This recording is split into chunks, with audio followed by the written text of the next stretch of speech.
khăn vậy hưởng pin này dú cả ngặt bạch thân rồi mà đòn hưởng mỗi ní cứ nhung cắt tha cô ta là bảy nó không ai dương vận tay để sao ta không ai chơi mình cái mơ hưởng tay ban tròn tê môn của nhung đi không mình hưởng nông đa để sao ta hưởng nông lọ mơ mình tay nó nè ác nìa hưởng ní cứ mình hưởng chân nó ác ní cứ chia hưởng tayวันtrong hai ca sầm đáy cứ việt nam LGBTQ cái bật sọt sọt mỏng á hai cô pin nó chu khlang nó ác nìa cái switch tầng nơi nông hưởng tầng nơi khang khèo ca sầm đáy hưởng BL tayวันhay nông sầm đáy hưởng BL chân nó cứ vì mình lại cái nè khó khăn tịch tuổi cao dương mơ hưởng BL chân nó vì hiện tiện tụng tiếng ác nìa là sao ta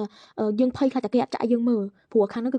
khang chân để sao ta ca sầm đáy BL nó vìเอาตะลุมตะลีទេវានៅមានភាពហាមឃាត់អីច្រើនណាស់ហើយទោះបីជាចាប់រឿងក៏ដោយទោះមាន event ក៏ពួកគាត់អត់ចូល event ជាមួយនឹងគ្នាដែរអាវាថាបើសិនជាចូល event មាន fan meeting មួយគ្នាអីហ្នឹងតទៅប្រទេសផ្សេងគឺអត់អាចនៅចិនធ្វើ fan meeting រួមគ្នាបានទេតែបើថានៅតៃវ៉ាន់អ្នកនរគ្នាធានាហ្មងចាញ់រាល់ទឹកគឺអត់មានការហាមឃាត់អីទេនៅតៃវ៉ាន់បើសិនជាគាត់គឺជាគូ BL ជាមួយនឹងគ្នាគាត់មាន fan meet អីអញ្ចឹងនៅក្នុងប្រទេសអីអញ្ចឹងគាត់អាចធ្វើជាមួយនឹងគ្នាបានហើយ sweet បានធម្មតាហើយការសម្ដែងនៅតៃវ៉ាន់ហើយនៅចិនហ្នឹងក៏ខុសគ្នាដែរការសម្ដែងនៅតៃវ៉ាន់គឺដោយសារតែមានការហាមបំរាមអីច្រើនណាអញ្ចឹងទៅវា smooth ហ្មងមើលតែគូមួយនេះទៅអ្នកទាំងអស់គ្នាគូហ្នឹងតែនៅខាងក្រៅក៏ sweet ដែរហើយមាន event មួយគ្នាធម្មតាអញ្ចឹងហើយនិយាយមែនទាំង top ទាំង bottom ស្អាតសាហាវហ្មងបើ top វិញក៏ខ្ពស់ហ្មងសំខាន់ពូឆិនខ្ពស់ខ្លាំងណាស់អ្នកទាំងអស់គ្នាខ្ពស់ហ្មងតែនៅក្នុងរឿងគាត់ខ្ពស់អញ្ចឹងដែរបើនិយាយទៅសង្ហាបដោយបើ bottom វិញអ្នកទាំងអស់គ្នា